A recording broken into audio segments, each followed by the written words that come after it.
Okay, today we're going to continue our look at the projects module, and this time we're focusing on project tasks.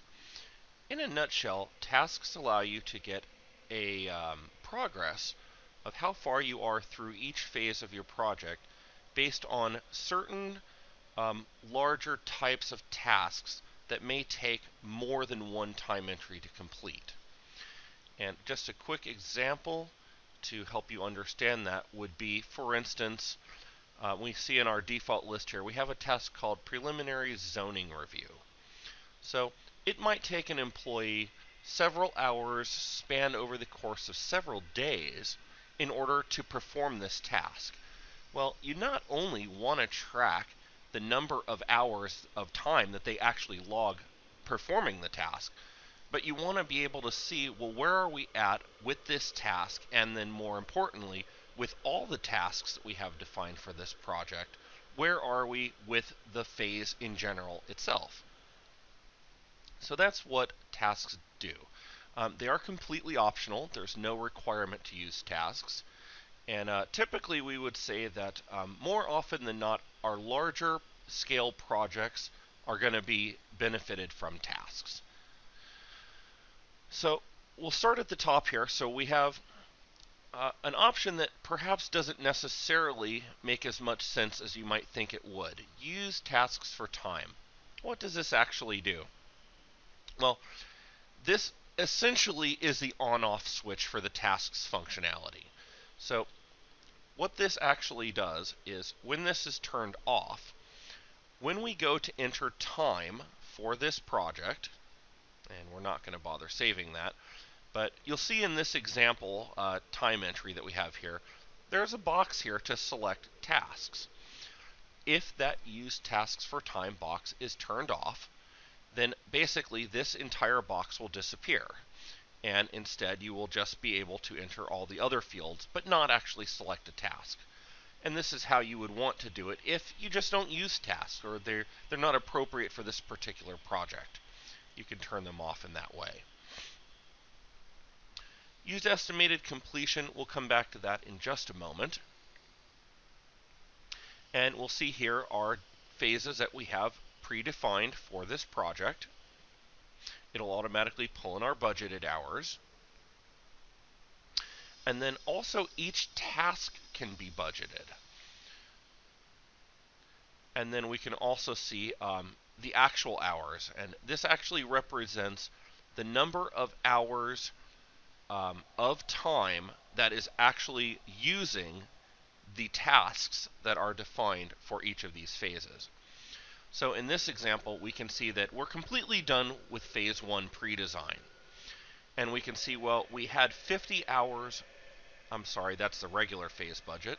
We had 44.5 hours of tasks that we figured we would have to do for this particular phase.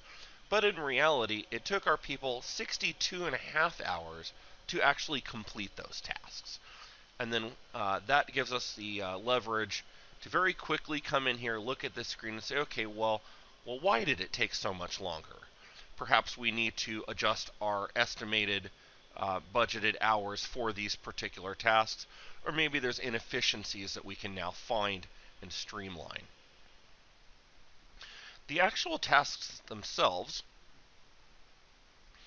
are at the bottom, and basically this list serves a few functions. One of those functions is as a large filter. So this project has many tasks defined on it, each of them defined under a phase of the project, and then within a phase of the project under a particular type. So you can categorize the different types of tasks that you have.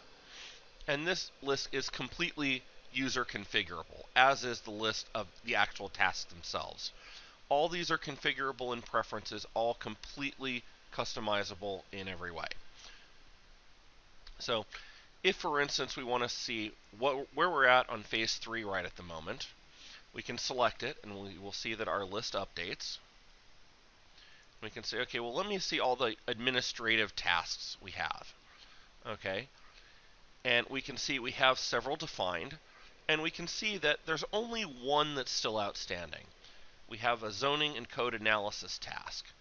and we can see that there's been 11 hours put in on it so far, actually. We only budgeted 1 hour, though. So perhaps we were a little short on our budget, or perhaps the person that this task was assigned to just completely ran over and did all kinds of extra things they didn't need to do. So we can determine those things. And once it is in fact complete, we can simply click our little status here, and it will update to complete.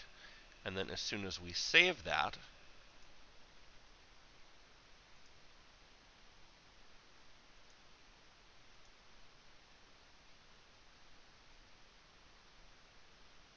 oh, you know what? I was about to tell you, as soon as we save that, the progress bar will update.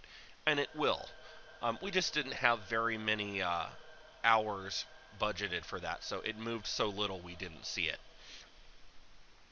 But it will in fact do that. So each time this status changes on any of the tasks on a particular phase, it will take into account the number of hours budgeted. It will not take into account the actual. So it'll look at, okay, well, we have 1 hour for this phase, and then we have 15 hours for all of those, plus 387 for all of those, plus 15 for those. So 417 hours budgeted in total for all the tasks on this phase. So it will determine what percentage of 417 our task is, and when it's complete, it will add that much to the progress bar. So we'll always have an updated view of where we're actually at with this phase based on the tasks that have been completed. Now, very quickly getting back to the use estimated completion for progress. One of the other options here is that you might have tasks that are very long-running tasks, things that can't easily be completed in a day or even a week. Perhaps you have a task that has to always be done on a particular phase of the project on a certain type of projects that you do frequently. So you might want a way to say, well, this task is going to be allocated to a whole team of people, and it's going to take them 100 hours to complete it. Well, we don't necessarily want to wait until the entire task is completed in order for us to see this progress bar move. We want to see it move immediately. So if we're only a quarter of the way done with the task, well, we want to see this, take that into account, and move the bar however much a quarter of that task would represent. So this is the way we can do this. So when we select this option to use estimated completion for progress, this then allows us to actually go in to one of our tasks. We can select our little selection box here, click on it, and then we'll get a screen that will show us all the details for this task. And we can actually come down here to the bottom, and we can say we are 25% completed with that task. And in fact, this time you can see we did change it enough that we can see the bar change. And in fact, it updated to 93%. So if we have these long-running, large-hour tasks, we can in fact make it update immediately so we can get an even more accurate idea of where we're at. And that's basically tasks in a nutshell. It can be as simple or as complex as you need.